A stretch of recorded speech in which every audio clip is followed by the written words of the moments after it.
Push along to the US pre-market movers and levels. Okay, we'll come back to the oil services sector and look at Transocean Limited. That's RIG, R-I-G in the US, $12.10, down 0.8%. Not much of a move at the moment, and I suspect that the reason that they're only down 0.8% is the merger news between Schlumberger and Cameron. Nonetheless, there was news late last night, and the company is to take a further 2 billion Swiss francs in charges. Remember, this is a Swiss company listed in the States, and ask shareholders to vote to stop the remaining dividends in 2015. I think it's interesting to note that they were down as much as 7.5% pre-market. Remember, of course, Transocean was wrapped up in the BP oil rig disaster in the Gulf of Mexico several years ago, and they're still sort of trying to break through the legacy of that, I think.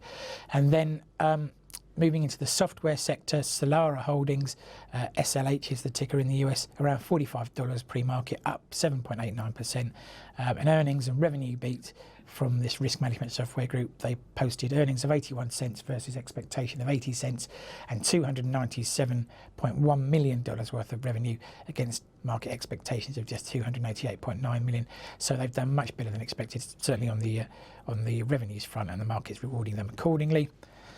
And then if we move to levels in indices today, cash indices today, no real change in our first two. We haven't, despite the wide ranges in both the FTSE and the DAX, we haven't moved the levels. So 6,000 still remains our downside level to watch. Although we have drifted briefly below that, we haven't closed below it, and that's why it's still in there. And 61.51 is our FTSE upside level. We look to see that tested if we are going to rebound any further. The DAX 9,760 remains the downside level to watch, and 10,125 to the upside. Apologies for the wide range, but the volatility, it's all over the place, doesn't really give us much of an option. In the US, 1865 is our downside level in the S&P, and 1926 our upside level. Again, a wide range, but once again, the price action and the volatility, means that we've got to pick wide ranges. And for the Dow, 15,666 on the downside. That's just a fraction below last night's close, and 15,860 would be the number it would need to take out and stay above to make new gains.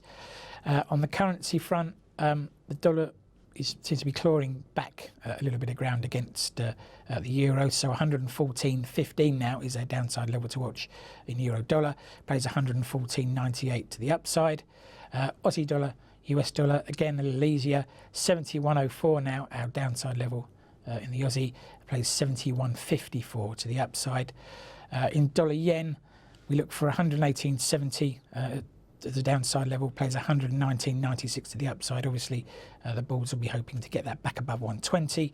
And cable, we thought it might test above 158 yesterday. If you recall, we had 158.05 in. It's totally flipped the other way, really. Yeah, but it did actually break through that 158.05 level, spiked slightly higher, and then has sold off and not managed to rally. So 156.04 to the downside, plays 156.80 to the upside. So changing the big figure there again in cable.